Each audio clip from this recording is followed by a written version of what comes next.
Paz do Senhor. Amém. Os irmãos podem assentar. Graças a Deus por esta oportunidade de estarmos aqui na manhã deste dia, reunidos em nome do Senhor Jesus. Quando esse trabalho já teve seu início na noite de sexta-feira, quando o pastor, presidente do nosso ministério, José Wellington Bezerra da Costa, aqui procedeu a abertura desse encontro missionário da região de Porto Ferreira. Glórias a Deus. Meus amados irmãos, certamente ontem os que aqui se expressaram também fizeram alusão a esse grande trabalho, o trabalho de missões, essa grande necessidade que a igreja tem de se envolver, pois é um trabalho que Deus espera que cada um de nós venhamos fazer para a glória do seu santo nome. Já ouvimos nesta manhã uma palavra importante e também a apresentação da equipe visando uma conscientização do que significa missões. E eu gostaria nesta oportunidade que é me concedida abordar o tema como fazer missões. Precisamos fazer? Precisamos fazer. Como? De que jeito? Meus amados irmãos, o tema é muito vasto, mas procuraremos assim resumi-lo de tal maneira que pelo menos em alguns pontos básicos nós venhamos juntamente com os irmãos, com a graça de Deus, aqui meditarmos. Porém antes, eu quero ler um trecho da Bíblia que está na carta que o apóstolo São Paulo escreveu na carta aos Romanos, no capítulo de número 10. Romanos, no capítulo 10, nós lemos versículos de número 11 a 15. Romanos capítulo 10, de 11 a 15, diz assim: porque a Escritura diz: todo aquele que nele crer não será confundido, porquanto não há diferença entre judeu e grego, porque um mesmo é o Senhor de todos, rico para com todos os que o invocam. Porque todo aquele que invocar o nome do Senhor será salvo. Como, pois, invocarão aquele em quem não creram? E como crerão naquele de quem não ouviram? E como ouvirão se não há quem pregue? E como pregarão se não forem enviados? Como está escrito: quão formosos os pés dos que anunciam a paz, dos que anunciam coisas boas. Glória a Deus. Meus amados irmãos, esse trecho bíblico que acabamos de fazer a leitura, eu creio ser do conhecimento da maioria dos que aqui estão. Não é uma pregação, e sim uma meditação bíblica, uma conscientização sobre esse tema, como fazer missões. Há muitas maneiras de se analisar esse tema, mas eu gostaria de começar, irmãos, mostrando a necessidade que a igreja tem de uma conscientização sobre esse mundo perdido. Porque enquanto a igreja não tiver a conscientização sobre o mundo perdido, jamais ela vai começar a fazer alguma coisa sobre missões. E se há uma coisa, irmãos, que me choca, que treme o meu coração e parte ele por dentro, é quando nós começamos a meditar sobre a situação espiritual dos perdidos. Meus amados irmãos, foi mencionado aqui o caso daquele eunuco, aquele homem que vinha numa carruagem, vinha lendo o livro do profeta Isaías pelo caminho, e foi abordado por Felipe, que o aguardava ali na direção do Senhor, que lhe fez aquela pergunta: ei, você entende aí o que é que você está lendo aí? E o que chama a minha atenção nesse episódio bíblico é a resposta do homem: como é que eu vou entender se alguém não me ensinar? Como é que eu vou entender a mensagem deste livro se alguém não me explicar o que significa? Em outras palavras, muitos perdidos estão com a Bíblia na mão, mas não conhecem a mensagem da Bíblia. Talvez tenha a Bíblia lá na estante, talvez tenha a Bíblia em cima do criado mudo, mas não conhece o Deus que tem a sua revelação na Bíblia. E eu pergunto aos irmãos, quem é que pode falar sobre o conteúdo desta mensagem? Quem é que pode ensinar esta palavra? Eu, você. Deus nos chamou e nos deu a sua graça, nos deu o seu Espírito para nós falarmos a sua palavra. A Bíblia apresenta o mundo perdido como uma pessoa que está faminta, esperando que alguém lhe dê pão para comer. Havia uma multidão que estava com Jesus já há um certo tempo, e eles não tinham o que comer. E os discípulos, percebendo que a situação não era boa, chegaram ao mestre e disseram: mestre, despede essa multidão aí, mestre. Pelo menos eles vão aí pelo caminho, eles compram e comem alguma coisa, porque eles não têm o que comer, Jesus. E Jesus olhou bem para os seus discípulos, e parece que eu vejo aquele olhar de Jesus voltado para mim, para nós aqui nesta manhã, dizendo as seguintes palavras: dai-lhe vós de comer. E eu pergunto aos irmãos, quem é que pode dar a este mundo perdido o pão, o alimento que eles tanto precisam? Eu, você, que temos participado do manjar que vem do trono de Deus, que temos nos alimentado da palavra do Senhor, que a cada dia estamos comendo do pão vivo que desce do céu, e assim como Jesus disse: dai-lhe vós de comer, Ele diz para nós hoje: dai de graça aquilo que de graça recebestes. Mas irmãos, a Bíblia apresenta o mundo perdido como pessoas que estão caídas no chão, feridas, moribundas, quase a perecer, à espera que alguém os socorra. Jesus falou numa parábola de um homem que descia de Jerusalém para Jericó e caiu na mão do salteador, que além de espancá-lo, roubou tudo quanto ele tinha e deixou o homem caído como morto na estrada. Diz a Bíblia que ia passando um sacerdote. O sacerdote olhou, viu o homem caído, passou de largo. Lá em São Paulo há uma expressão paralela que diz assim: ele que se vire, o problema é dele. E foi embora lá para o templo. Certamente aquele sacerdote, quando chegou no templo, ele colocou sua indumentária sacerdotal, e quem sabe mais ou menos ele orou a Deus dizendo assim: ó Senhor Jeová, ajuda aqueles que sofrem, aqueles que precisam de socorro, aqueles que não tem ninguém que os socorra, ajude eles. E ele passou pela vida de um que estava caído. Depois diz que passou o levita, e o levita também passou de largo.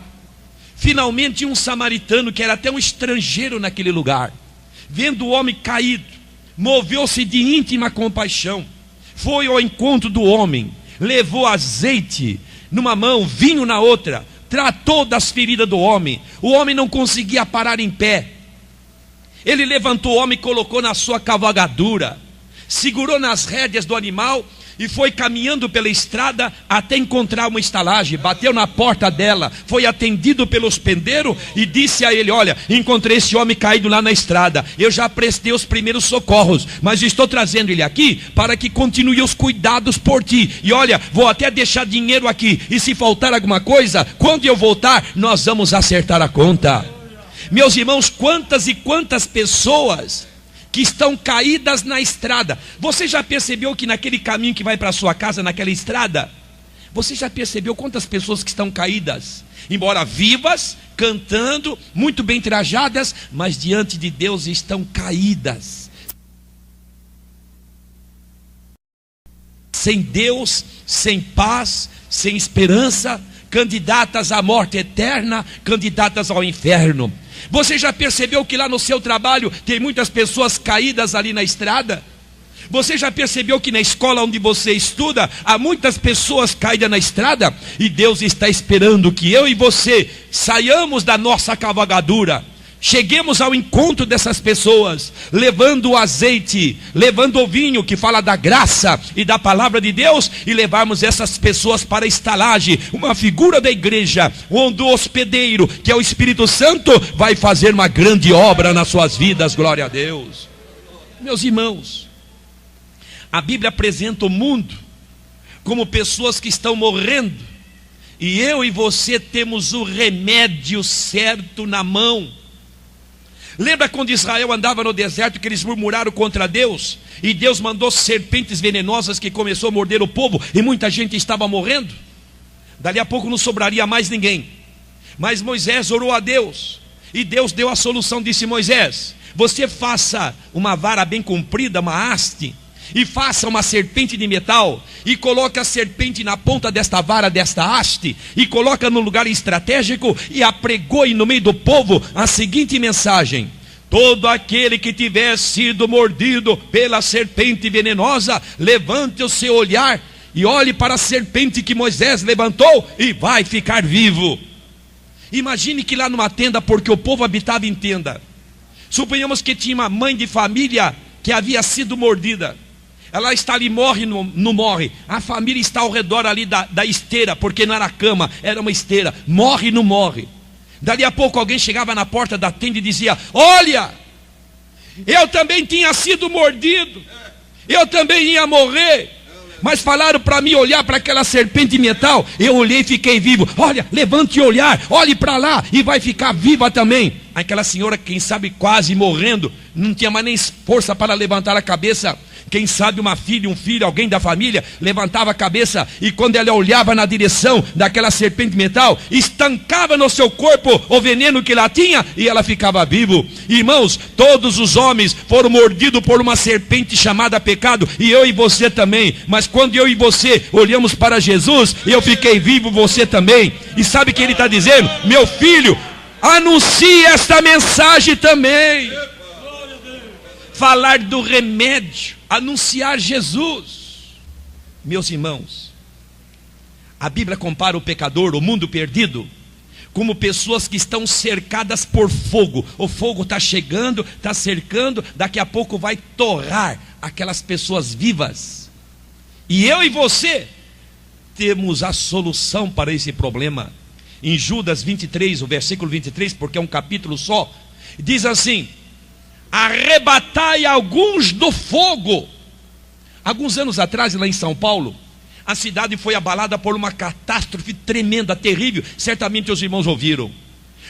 Um edifício de muitos andares foi tomado por um pavoroso incêndio que começou no segundo andar.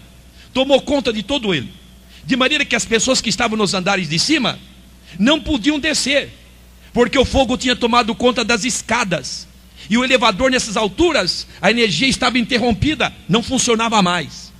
As pessoas que estavam nos andares do segundo andar para cima ficaram apavoradas.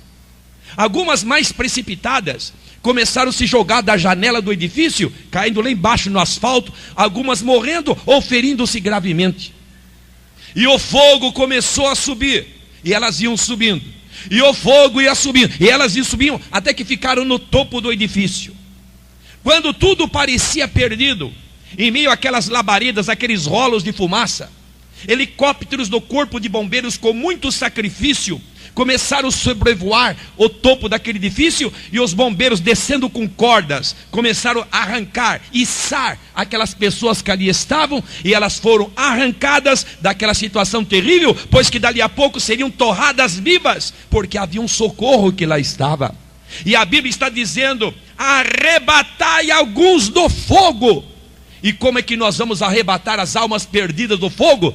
Falando do nome de Jesus. Quando a pessoa recebe Jesus, é arrancada do pecado, é arrancada da condenação, é arrancada do fogo da eternidade. E como eu e você, ficamos aqui dando glórias e aleluias ao nome de Jesus.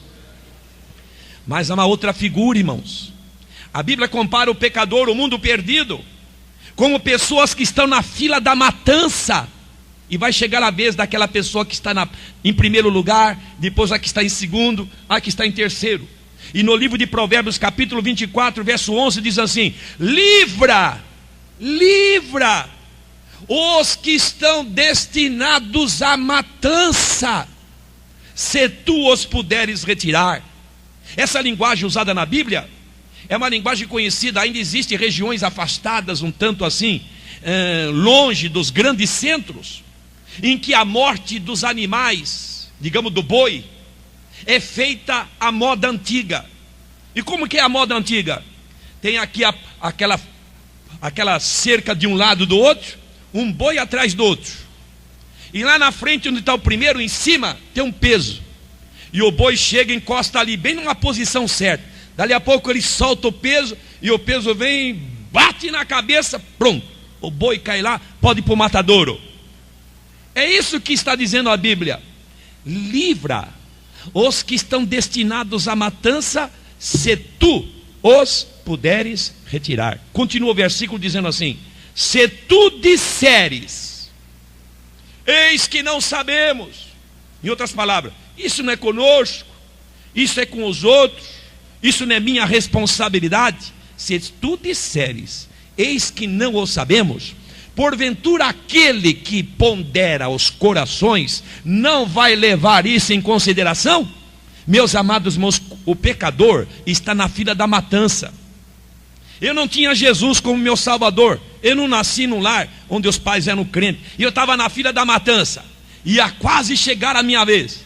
E antes que a sentença de Deus desabasse sobre a minha vida, porque o salário do pecado é a morte, alguém diz: Jesus salva, Jesus é o libertador, Jesus perdoa. E eu disse: eu quero Jesus. E quando eu disse eu quero Jesus, eu fui arrancado da fila como você também, glórias a Deus. E a Bíblia diz assim: livra, livra, é mandamento, está no imperativo, livra os que estão destinados à morte, se tu os puderes retirar. Mas meus irmãos, os irmãos sabem qual é a figura da Bíblia que mostra a situação do mundo perdido que mais me impressiona? É aquela que Jesus em Lucas 16 falou de duas pessoas que partiram perdidas para a eternidade. Uma salva, digo, e a outra perdida. Um foi para o seio de Abraão e outra estava no Hades em lugar de sofrimento. Duas pessoas morreram, uma salva e uma perdida.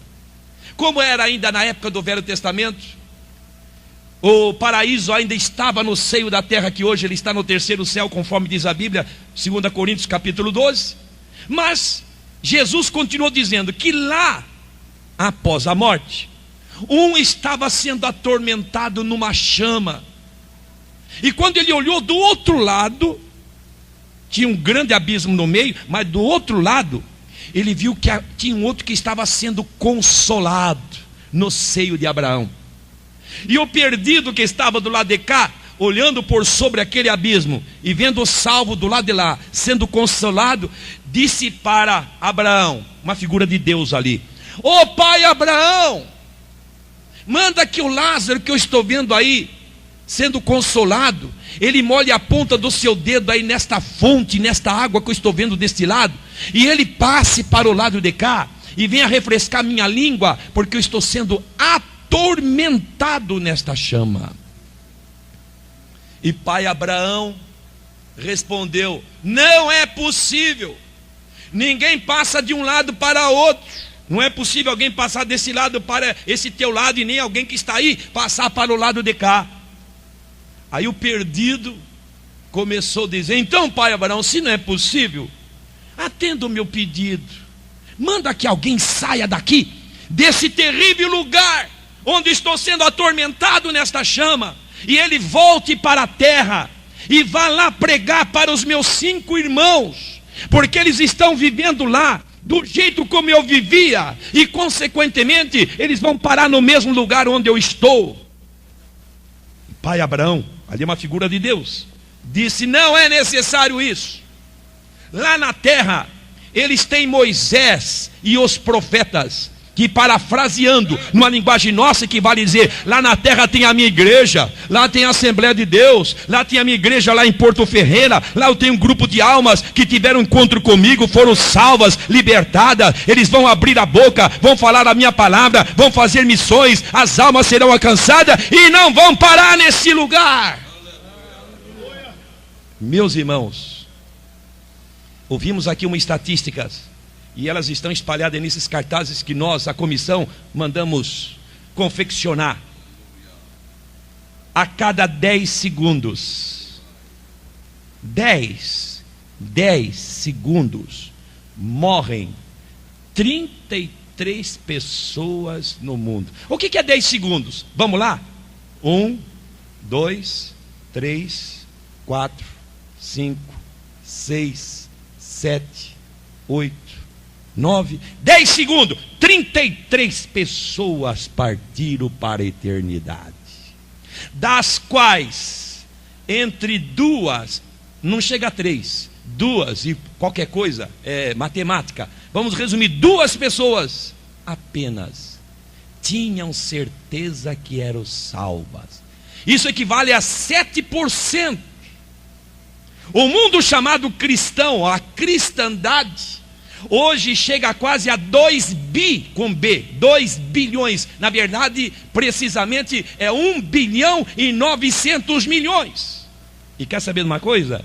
No mundo, apenas 400 milhões de seres humanos têm a certeza que são salvos, que o seu nome está escrito no livro da vida, que se morrerem agora o corpo que é pó, em pó se tornará, mas a alma, o espírito, varão no paraíso ter com Jesus na sua glória. Não comove-nos ouvirmos essas estatísticas? Não nos comove, irmãos, saber que o mundo está perdido e que a salvação do mundo depende da nossa responsabilidade? Você sabia que a salvação do mundo depende de eu e você assumirmos a responsabilidade que Deus colocou em mim e em você também? Você sabia que para uma pessoa ser salva, 4 pessoas entram em ação? Eu repito, para uma pessoa ser salva, 4 pessoas entram em ação. Eu vou explicar melhor. Por que 4? Eu vou usar uma ilustração da Bíblia e os irmãos vão entender. Lembra daquele homem que era paralítico? Claro, não podia andar, mas os amigos, 4 amigos, pegaram ele na cama, um em cada ponta, e vão levando ele pelo caminho. Aonde? Onde estava Jesus. Quando chegou lá, Jesus estava dentro da casa e tinha gente dentro e gente fora. Sabendo que não podia entrar pela porta, eles subiram no telhado, destelharam e desceram o homem bem no meio. E quando o homem desceu bem no meio, aonde estava Jesus, diz a Bíblia, e Jesus, vendo a fé deles, disse ao homem, levanta, toma a tua cama e anda. E o homem que veio carregado na cama, saiu carregando a cama, glórias a Deus. Quantas pessoas tinham? 4. Sabe, para uma pessoa ter um encontro com Jesus, ser salva, 4 entram em ação.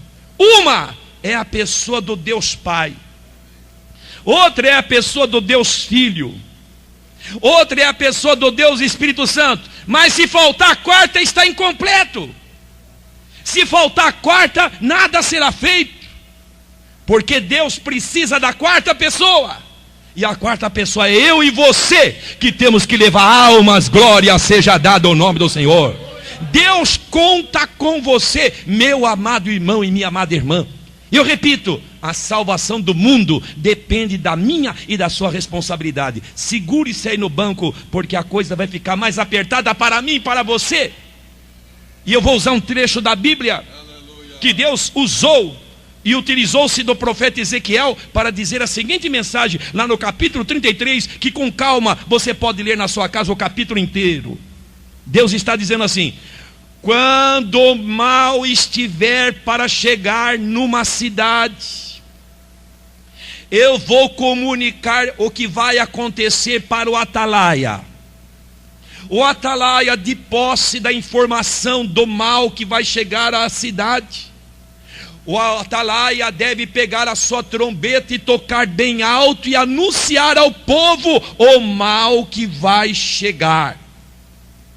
Se o atalaia, sabendo que o mal vai chegar, não tocar a trombeta, o mal vai chegar do mesmo jeito, e o povo vai morrer porque não tinha informação. Mas o sangue daqueles que morrerem, eu vou requerer da mão do atalaia, que sabia do mal, não falou, ele foi omisso, eu vou requerer da mão dele. Agora, se ele falar e o povo não ouvir, ele está livre da responsabilidade. Ele falou e o povo não quis crer. Irmãos, qual é o povo que sabe do mal que está para chegar nesse mundo? Qual é o povo que sabe que se o pecador fechar os olhos agora sem Jesus, ele está irremediavelmente perdido na eternidade, sem jamais possibilidade de retornar das chamas da condenação do inferno? Eu e você. E sabe que Deus está dizendo: meus filhos, vocês são os atalaias. Eu coloquei a trombeta na mão de cada um de vocês. Pegue a trombeta, abrem a boca, falem da minha palavra, anuncie ao pecador, anuncie ao mundo perdido, através da obra missionária, a minha palavra. Fale. Se eles não crerem, o problema é deles, mas se vocês não falarem, eu vou requerer da mão de cada um de vocês.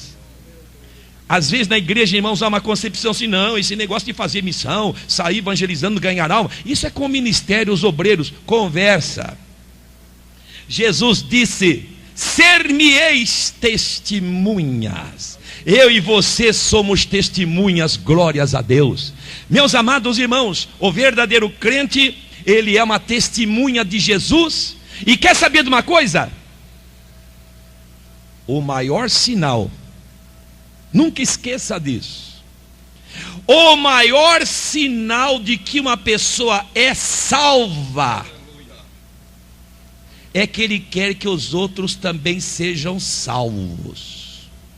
Eu tenho tido às vezes alguma decepção, porque há muitos anos Deus tem me dado essa oportunidade de estar pregando em encontros, congressos, confraternização e reuniões, e isso já por algumas décadas até. E às vezes, não é sempre, mas às vezes, na hora do apelo, eu sinto impulsionado por Deus de fazer uma pergunta, e é um apelo. Aquela pergunta é um apelo. E sabe qual é a pergunta? Se tem alguém aqui que não tem certeza que é salvo, que se morrer agora o corpo que é pó, em pó vai se tornar, mas e a alma vai no paraíso, não tem convicção que se Jesus vier agora vai ser arrebatado a encontrar o Senhor nos ares. Se tem alguém, é a pergunta que eu faço. Vem à frente e nós vamos orar.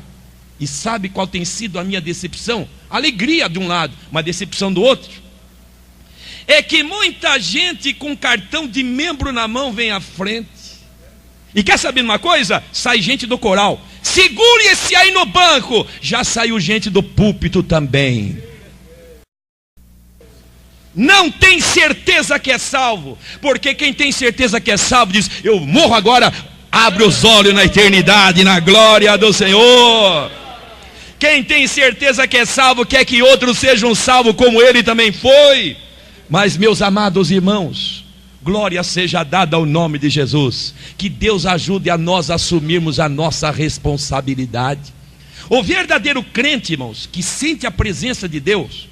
Por que como o Valdir estava batendo nessa tecla? Verdadeiro crente, crente salvo. É que no mundo cristão, irmão, no mundo cristão, tem 4 tipos de pessoas que intitulam-se cristãs. Você sabia que tem 4 tipos de pessoas que intitulam-se cristãs? O tempo não permite, mas pelo menos vamos passar por cima. Tem o primeiro tipo do cristão, é o cristão deformado. Depois tem o segundo tipo de cristão, o cristão reformado. Depois tem o terceiro tipo de cristão, o cristão conformado. Glória a Deus, porque estava ficando triste falar tudo isso. Tem o cristão renovado, glória seja dada ao nome do Senhor. É esse cristão que faz a obra. Mas, irmão Valdir, qual a diferença de todos esses cristãos? Bom, vamos passar depressa. Primeiro, o cristão deformado. Ele não tem forma nenhuma de Cristo. É dominado pelo cigarro, é dominado pela bebida, é dominado pelo tóxico, é dominado pelas obras da carne, como a prostituição, a impureza, lascívia, iras, pelejas, dissensões, heresias, glutonarias, bebedices. Eu sou cristão, cristão deformado, não tem forma nenhuma de Cristo, precisa de Cristo para ser salvo. Tem o segundo tipo de cristão, é o cristão reformado, bonito por fora, vazio, seco e oco por dentro. Ali na Lapa, onde nós estamos servindo a Deus já por alguns anos, nós tínhamos um templo lá velho, irmãos, parede torta, rachada, velho e mais feio. E eu disse aos irmãos, vamos arrancar esse reboque, está muito feio. e tirou o seu reboque, ficou naquele tijolo velho. Aí pusemos uma massa nova e fizemos uma massa lisa, uma barra bonita, pintamos de latex, ficou uma beleza por fora, mas por dentro o tijolo é velho, as colunas lá são velhas. Tem gente na igreja, irmão, que é só bonito por fora, porque por dentro continua velho do mesmo jeito. Que tipo de cristão é esse? É o cristão reformado. Mas tem o cristão, irmão, que é conformado, se conforma com tudo. Ele toma a forma do mundo. É o cristão conformado. Ele se mistura. E a igreja, quando se mistura, o cristão, quando se mistura, acontece 4 coisas para ele. Primeiro, ele perde o vigor espiritual. Segundo, é o mundo quem ganha ele, não ele que ganha o mundo. Terceiro, ele se torna inseguro. E quarto, Deus se afasta da sua vida. Bem, eu passei depressa, porque não interessa nesta manhã falar sobre o cristão que é deformado, o cristão que é reformado. Meus irmãos, Deus quer fazer uma grande obra na terra. Eu tenho por mim, meus amados irmãos, que a vinda de Jesus está tão próxima, muito mais do que nós podemos imaginar. E eu creio que Deus está para fazer uma grande obra na terra, porque a igreja precisa receber esta renovação. Mas, irmão Valdir, por que como está batendo nessa tecla? Eu pertenço à comissão da década da colheita, por graça de Deus, há alguns anos.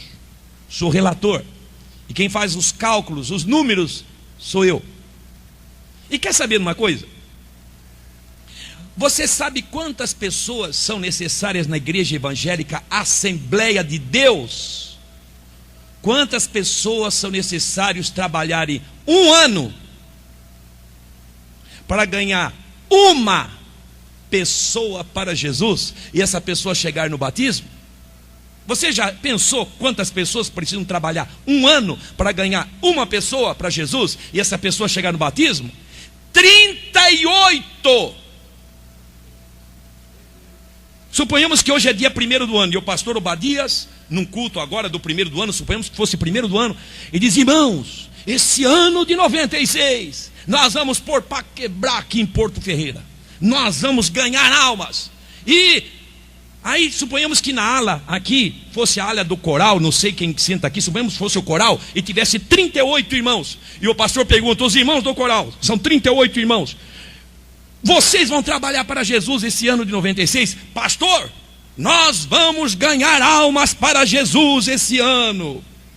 Aí passa janeiro, fevereiro, março, abril, 365 dias, é dia 31 de dezembro, passagem de ano, aquele culto de ação de graça que todas as igrejas fazem. Aí o pastor Obadias olha para aqueles 38 irmãos que há 365 dias atrás disseram: vamos ganhar almas para Jesus. E o pastor diz: irmãos, por favor, os irmãos ficam de pé. 38 irmãos estão de pé.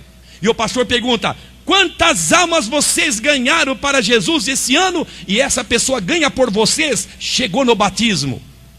Os irmãos dizem: irmão, pastor, nós ganhamos uma. 38 irmãos para ganhar uma pessoa para Jesus. E essa pessoa chegar no batismo. E essa pessoa ganha ter sido arrancada do mundo. Porque na relação dos que vão ao batismo, 60% dos que descem as águas é filho de crente.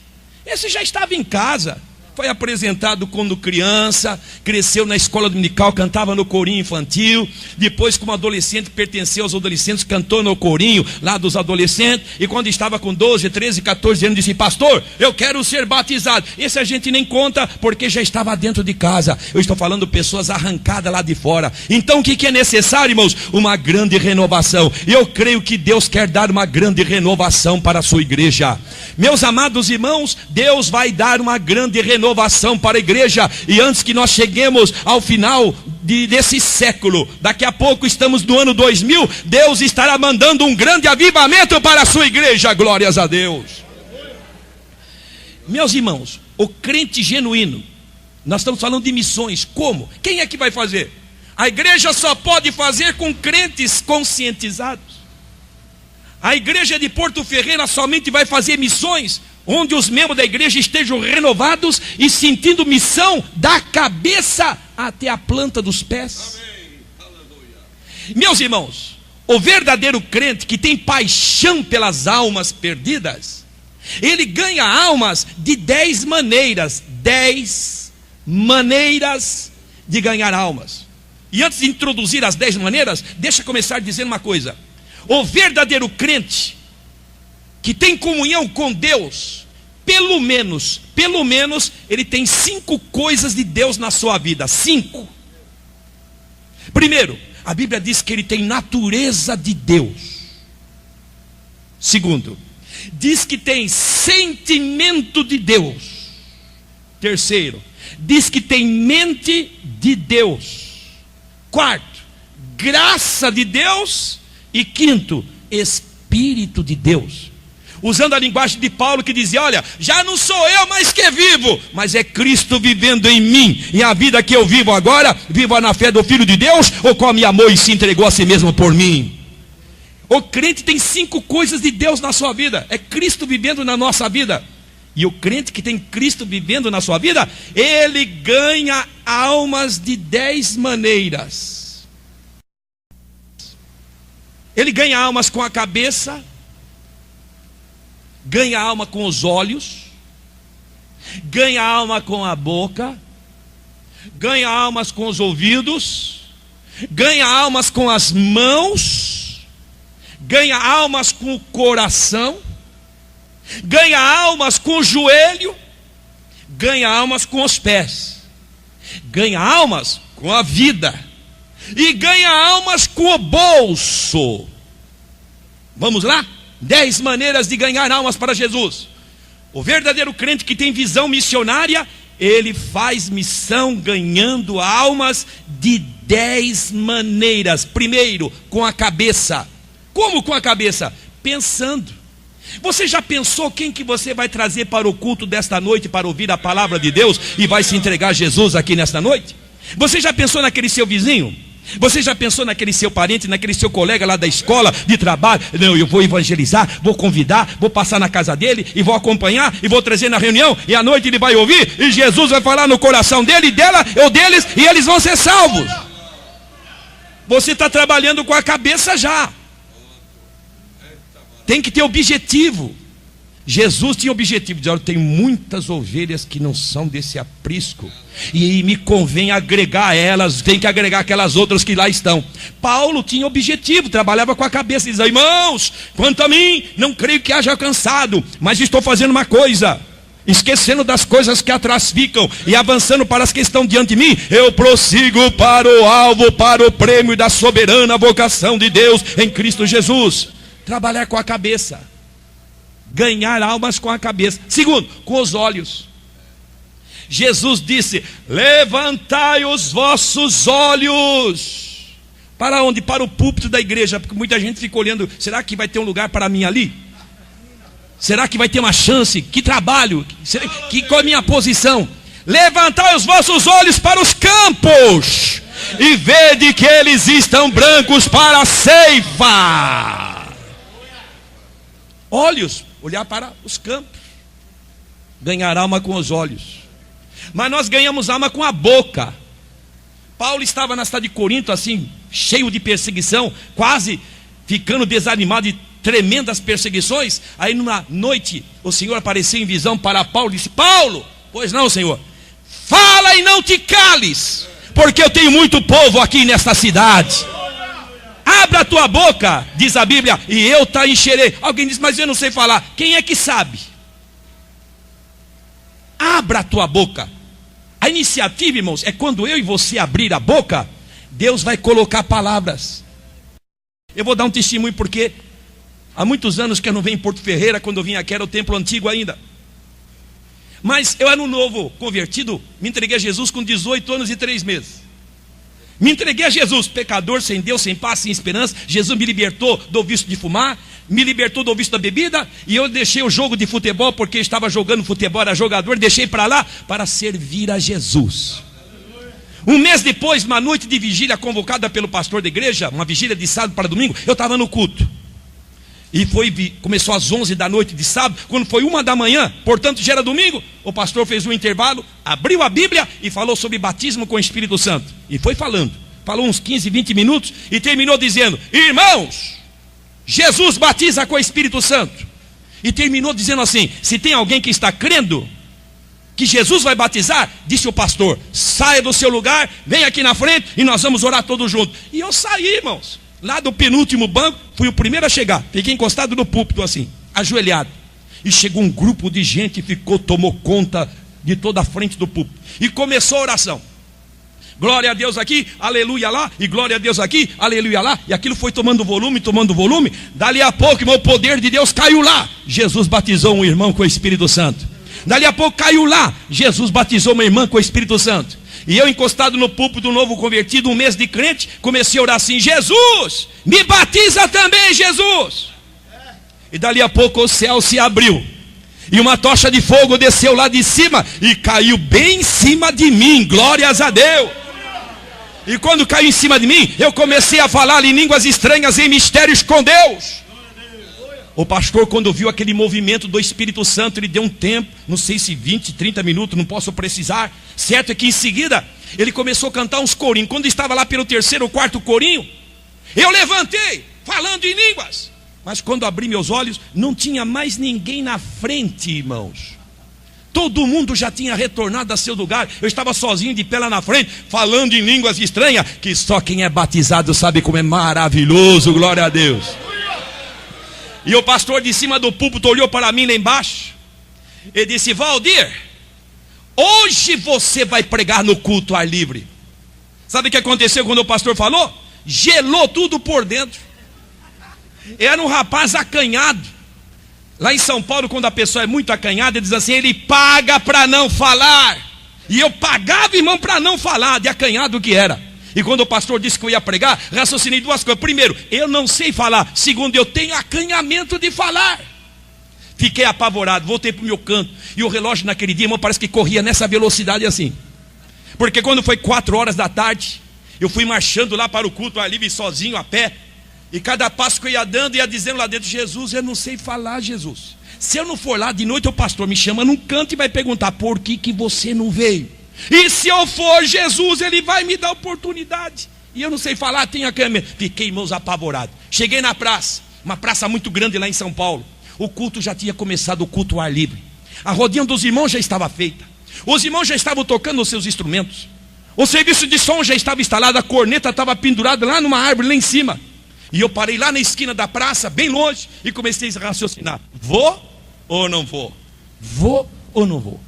E luta, irmão, luta. Queria ir, mas depois lembrava, voltava para trás. E foi passando os minutos, até que depois de passar muitos minutos, eu resolvi: não vou. Não tenho coragem. Mas eu queria assistir o culto sem que ninguém me visse. Olhei de um lado, olhei do outro.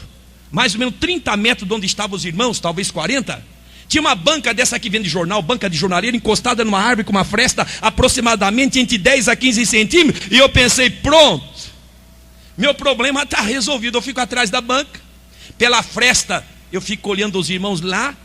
De lá ninguém me vê aqui.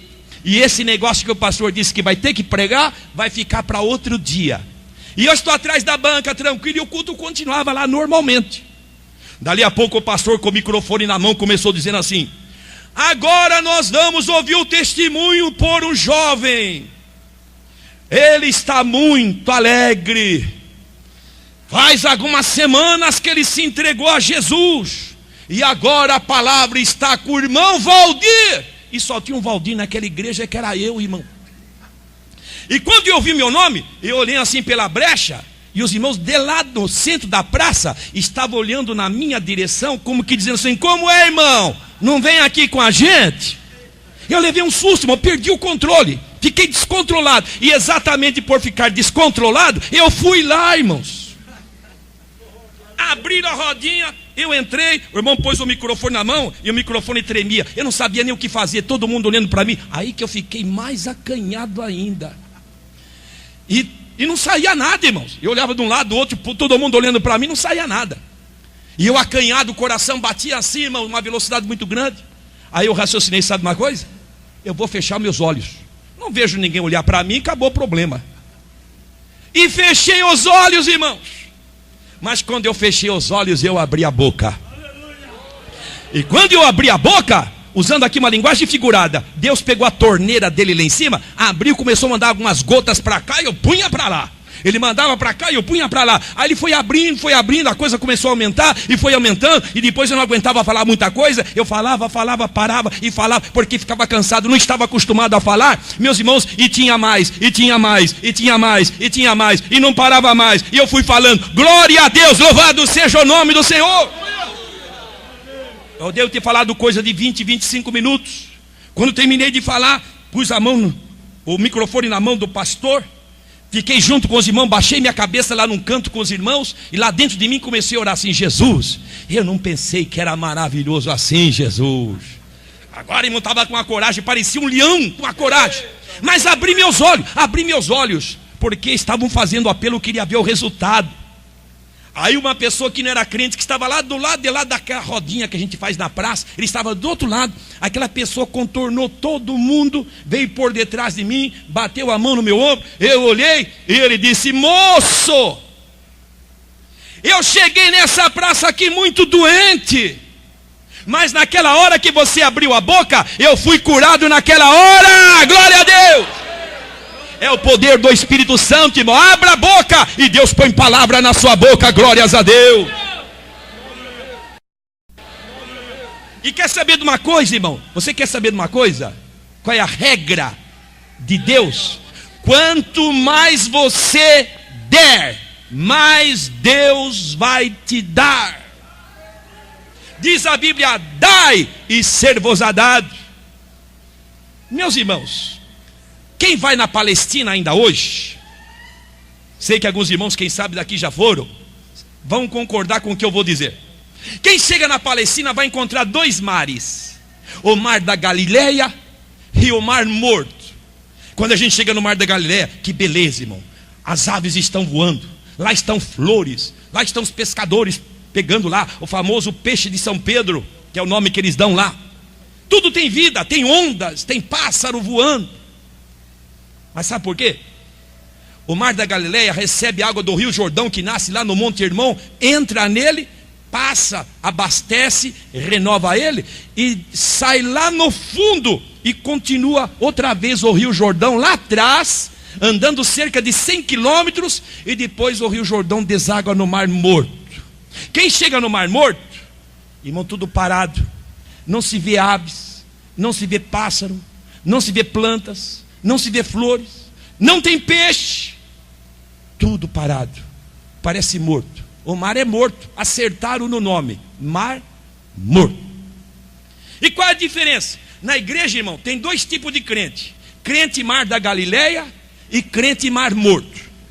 Crente mar da Galileia, ele recebe de Deus e vai distribuindo para o vizinho. Ele recebe de Deus, prega para o colega. Ele recebe de Deus, prega para o parente. Ele recebe e distribui. Ele recebe e distribui. É um crente que tem vida, é um crente alegre, é um crente que dá glória a Deus. Quando fala de missão, ele dá aleluia bem alto, porque o seu coração está voltado para a missão.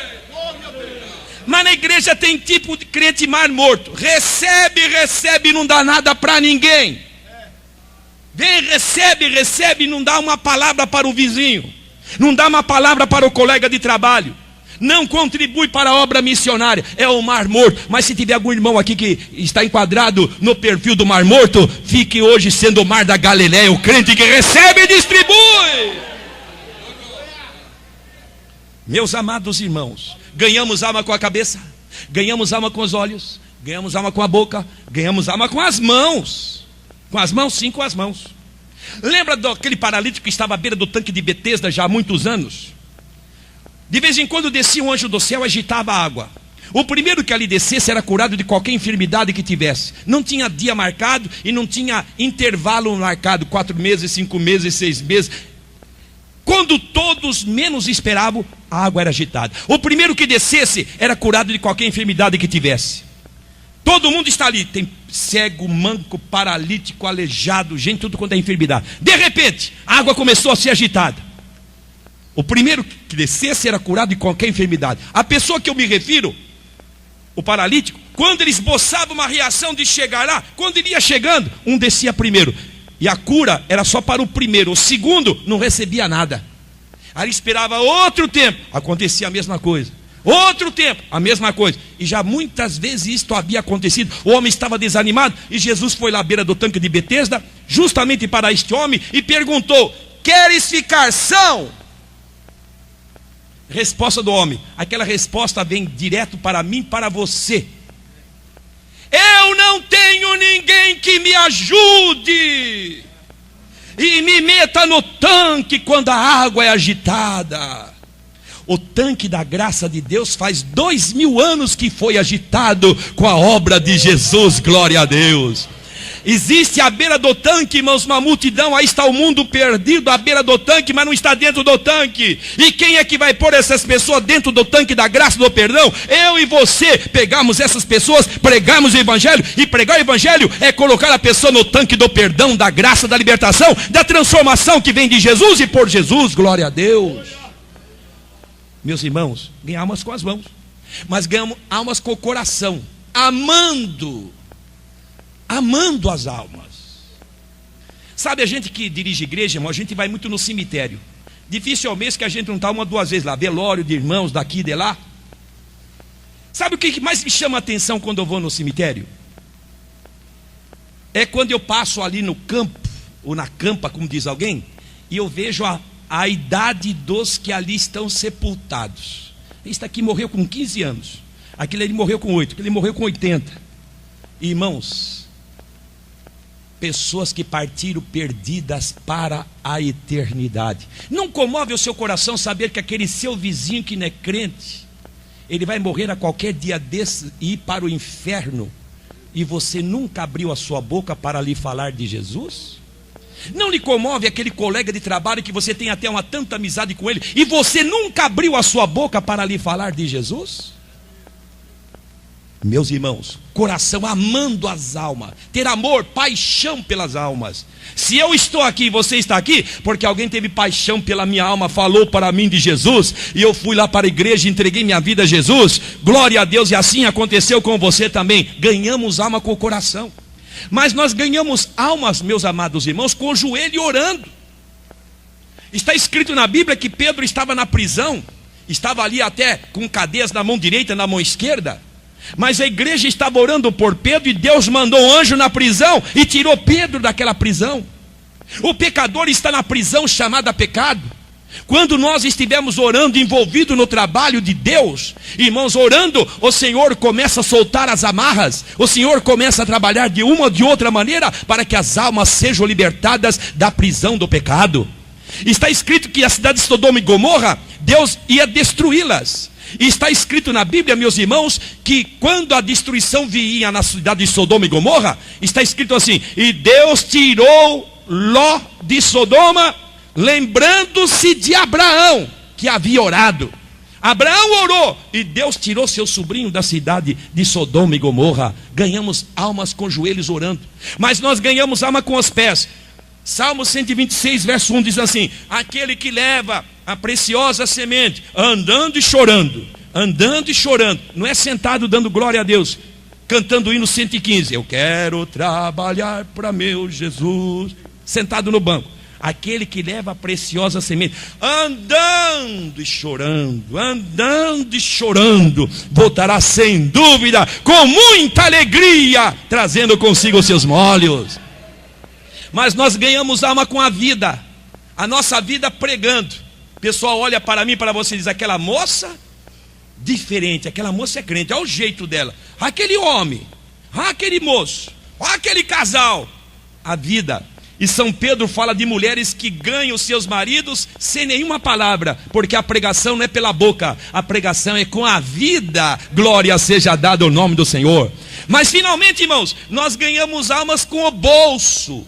Com o bolso? Sim, com o bolso, contribuindo. Você talvez diga: eu não posso ir lá para o campo missionário, eu não tenho chamada para ir naquele país. Mas você pode contribuir, você pode fazer missões com o teu dinheiro, com o teu bolso. E você quer saber de uma coisa? O galardão diante de Deus não é somente para quem foi no campo missionário, não. O galardão é para quem ficou e manteve a sua ajuda para que ele lá ficasse. Deixa eu citar uma palavra da Bíblia. Davi comandando o seu exército um dia na batalha contra os adversários, Deus lhe deu uma vitória muito grande e os adversários foram derrotados tremendamente. Só que ficou todo o despojo do inimigo, ficou ali no arraial. Aí o soldado de Davi disse: Davi, olha, o despojo está aí, está ouro, tem vestido, tem coisas preciosas, nós vamos repartir aqui entre nós. Davi disse: não, nós vamos repartir aqui entre nós que estamos aqui na linha de frente no campo de batalha, mas vamos repartir com aqueles que ficaram com a nossa bagagem lá atrás. Nós estamos aqui, mas eles estão garantindo lá a nossa bagagem. Talvez você não possa ir na linha de frente lá no campo missionário, mas você pode segurar a bagagem, você pode estar orando, você pode estar contribuindo para a obra do Senhor, glórias a Deus. Você não vai, mas alguém vai com a tua oferta, alguém vai com a tua oração, alguém vai com a tua solidariedade, e assim a obra do Senhor é feita, glórias a Deus. Ali está um cartaz de um missionário, de uma palavra de William Carey. Ele diz: olha, ele disse para a igreja da qual ele era membro, diz: olha, irmãos, eu vou descer no fundo do poço, porque em missão às vezes tem que descer no fundo do poço. E sabe, quem desce no fundo do poço está sujeito a um monte de coisa, inclusive até gás venenoso pode ter, dependendo do lugar onde estiver o poço sendo cavado. Eu, disse ele, vou descer no fundo do poço, mas vocês aí em cima segurem a ponta da corda, garantam eu aí em cima. Talvez você não possa descer no fundo do poço, irmão, mas garanta que alguém vá. Você estará lá representado lá pela tua oferta. Você estará fazendo missões no lugar daquele irmão com o teu dinheiro. Ele fala, mas ele está garantido por você que está orando e está contribuindo para que ele lá esteja. Meus irmãos, 10 maneiras de ganhar almas para Jesus. Ganhamos alma com a cabeça, ganhamos alma com os olhos, ganhamos alma com a boca, ganhamos alma com os ouvidos, que nem cheguei a falar, ouvindo o clamor dos perdidos que aí estão clamando: passa, Macedônia, e ajuda-nos. Ganhamos alma com as mãos, ganhamos alma com o coração, ganhamos almas com o joelho, ganhamos alma com os pés, ganhamos alma com a vida, ganhamos almas com o bolso. Deus espera que eu e você sejamos ganhadores de almas.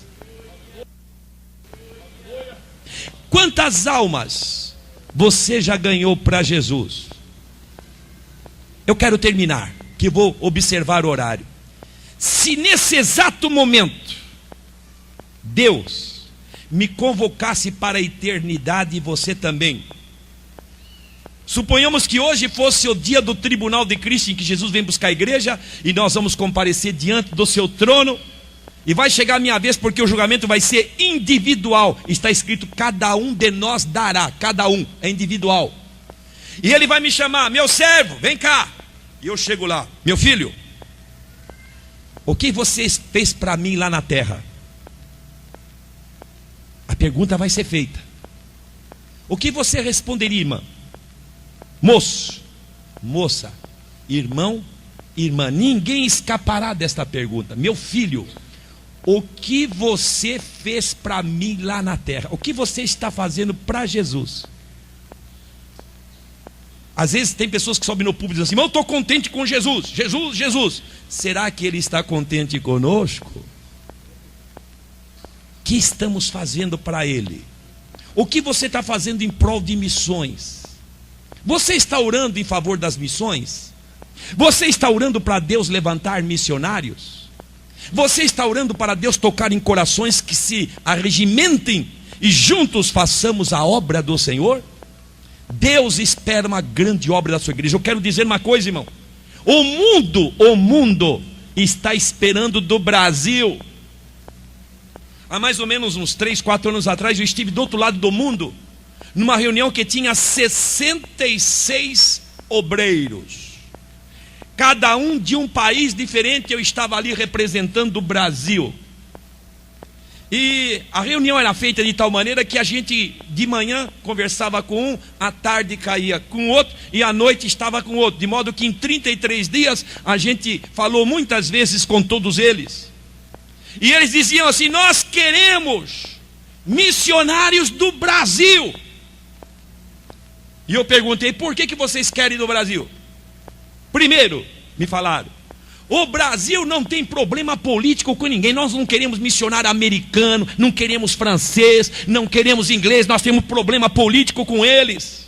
Nós queremos do Brasil, porque no Brasil, o Brasil não tem problema político com ninguém. Segundo, por que vocês querem missionário do Brasil? Porque o missionário brasileiro, a gente já se informou que ele se adapta em qualquer circunstância. Se o clima é frio, ele se adapta. Se é quente, ele se adapta. Ele se adapta à comida. Ou, dentro de uma linguagem aqui do Brasil, brasileiro é pau para toda obra. Terceiro, por que vocês querem missionário do Brasil? É porque nós temos ouvido falar o grande despertamento espiritual que Deus tem mandado na sua pátria. Nós queremos missionário que traga a mensagem do despertamento. Irmãos, vamos repartir com os outros aquilo que Deus tem dado aqui a nós. Irmãos, esses avivamentos, essas mensagens, essa alegria, essa presença gloriosa de Deus que nós estamos sentindo aqui, muitos querem sentir também. E o Senhor Jesus está dizendo: dai de graça aquilo que de graça recebestes. Deus conta comigo, Deus conta com você. Será que Ele pode contar? Será que Jesus pode contar com você, meu amado irmão, minha amada irmã? Será que Ele pode contar com você? Fiquemos em pé por um momento. Tura bacanda la baixanda laia. Ora bacanda la baraia. Será que o Senhor poderá contar com cada um dos que aqui estão?